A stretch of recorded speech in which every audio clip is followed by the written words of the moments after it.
Gang, the wins just keep coming. First, the ultra-repulsive Stephen Colbert gets the boot. Now the Trump-hating shock jock Howard Stern has just been dethroned. After 20 years of pushing his rabid left-wing wokeness, poisoning the airwaves, SiriusXM is pulling the plug on Howard Stern's $100 million contract. And when you hear why this Trump-hating shock jock is about to get the boot, you're going to be cheering. This is the same degenerate who spent decades corrupting American culture, and now karma is finally catching up. Hey gang, it's me, Dr. Steve, your patron professor, here to give you a front row seat on how you, yes, you, are changing the world like you never even imagined. So make sure to smack that bell and subscribe button. Howard Stern, the man who single-handedly degraded broadcast standards for generations, is about to lose his radio empire. And it's all because of his radical left-wing politics and collapsing ratings.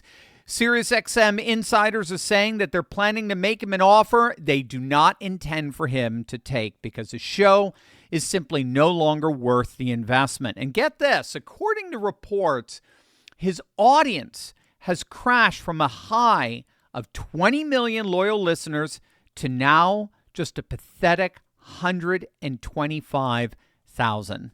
So let me tell you what we know about what's happening behind the scenes here and why this really is a massive win for conservatives everywhere, those of us who love faith, family, and freedom. Howard Stern's 5-year, $500 million contract expires this fall, and multiple sources are revealing that SiriusXM executives are just done with his TDS, with his Trump derangement syndrome. One SiriusXM insider revealed that this is basically Stephen Colbert 2.0. After executives saw what happened with Colbert, it's like they just realized they can't afford to keep Stern going. So just like CBS axed Colbert for being a financial disaster, SiriusXM is cutting loose their most expensive liability in Stern. But this isn't just about money. A second source is revealing that Stern's political leanings are not working in his favor and that his cancellation has everything to do with the current political climate. Translation, companies are finally waking up to the fact that alienating more than half of America is really bad for business.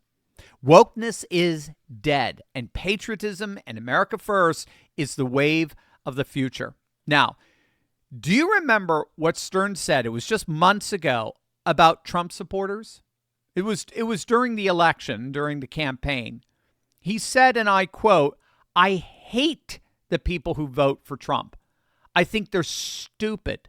I have no respect for them at all." Again, this is exactly the kind of partisan nonsense we heard from Colbert before his collapse, as well as Jimmy Kimmel. In fact, Kimmel came out and overtly said that if you're a Trump supporter, don't watch my show.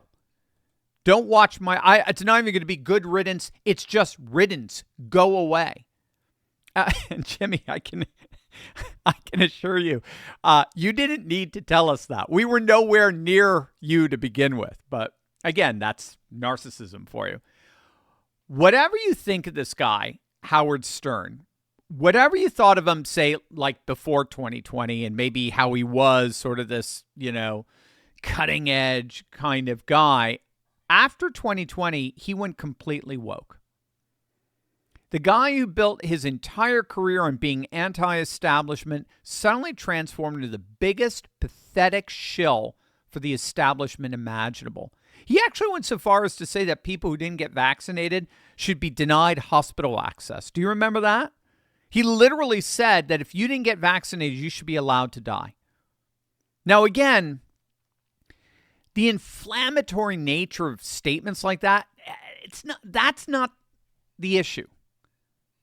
This guy built his entire career as the ultimate cultural destroyer, right? For 40 years, he's been pushing the boundaries of decency until there were literally no boundaries left. He was the king of the shock jocks for sure. He earned that moniker rightly. The issue isn't the shock value of his statements. The issue is how this guy, Howard Stern, how he ended up becoming literally one with the establishment. Again, this once icon of resistance of the status quo ended up becoming the status quo's greatest champion. For example, take a look at this cringeworthy schmooze fest that Stern had with none other than the slobbering, oatmeal-crusted lipped Joe Biden. Look at this. Not only were you a star football player, but you were a lifeguard. I mean, you really, and you were the only white guy who was lifeguarding in this black community, right? Yeah, I mean, you were the one guy. I was. Your family is pretty, again, this goes to my point about, the president is the father of our country. That's something we all say.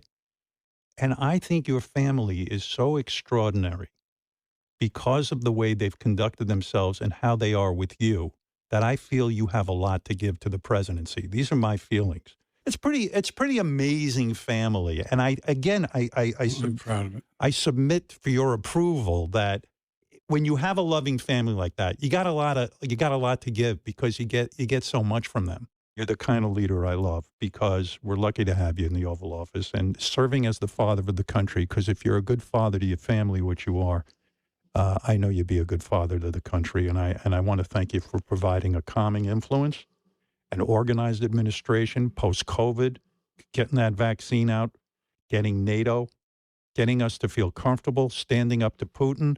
I don't know what people are looking for in a president, or maybe it's that people don't feel like they're getting enough or something. I don't know what it is, but I'll give you your greatest hits. The lowest uninsured rate in history, 4 out of 5 Americans are covered for less than $10 a month. Knocking off a few ISIS leaders, cutting the emissions in half. I mean, you've always been an environmentalist.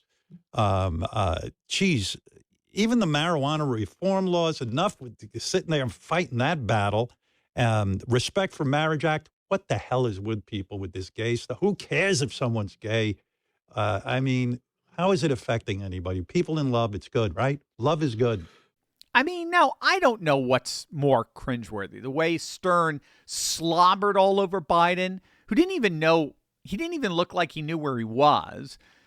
I don't know if that's more cringeworthy or the fact that the man who was fined a record-breaking $2.5 million between 1990 and 2004, the highest amount in American radio history, for all kinds of acts of degeneracy, all kinds of acts of indecency, showcasing the most sexually lewd, degrading acts of that guy thinking he had any high ground imaginable to morally lecture the nation. I mean, just think of the utter narcissism that has to take over in order for one of the most morally bankrupt charlatans on the planet thinking that he could lecture the rest of us about how we were such bad people who deserved to die if we didn't act the way he thought we ought to act. The same shock jock who used to rebel against the establishment is now a boot-licking sycophant, interviewing Kamala Harris and demanding everyone get COVID boosters. As one commentator put it, in the end, Howard Stern frankly just became boring. He went from being the rebellious voice challenging authority to being just another left-wing establishment mouthpiece lecturing Americans about their politics. The man who made his fortune being outrageous now spends his time kissing up to celebrities and parroting Democrat talking points. And as we take a step back, that transformation from shock jock to establishment shill is absolutely fitting. Academic research has found that shock jocks like Stern promoted what they call a boy-man identity. And a boy-man identity rejects traditional masculinity and celebrates perpetual immaturity. Boy-man identities have no loyalty to tradition, culture, custom, nation. Boy-man identities don't enlist in national service. They believe they have no moral obligations apart from that which they choose for themselves. And so they have no problem tearing down our traditions, particularly our moral traditions, as an utterly self-indulgent expression of this self-emancipation. Stern helped create the very cultural rot that's destroying American families and values today. And the irony is that the Democrat Party has of late followed in his footsteps. They have embraced precisely that sense of political emancipation. So it's no coincidence that Stern and the Democrats have found each other. They both have the same goals. They both hate our nation's culture, customs, and traditions. They both despise our gender norms, our sexual norms. And they're both literally hell-bent on destroying as much of those traditions as possible. The beauty in all of this is that those days, those 1960s-inspired days of destroying our national traditions, have come to a decisive end, largely because of what you did on November the 5th. And as a result, the walls are closing in on these Trump-hating media elites one by one. First, Colbert gets the axe. Now Stern gets the boot. Companies are finally realizing that alienating conservatives isn't just morally wrong, it's financial suicide. The days of the woke left are over. And while Howard Stern is but the latest leftist casualty in that liberal demise, he most certainly will not be the last.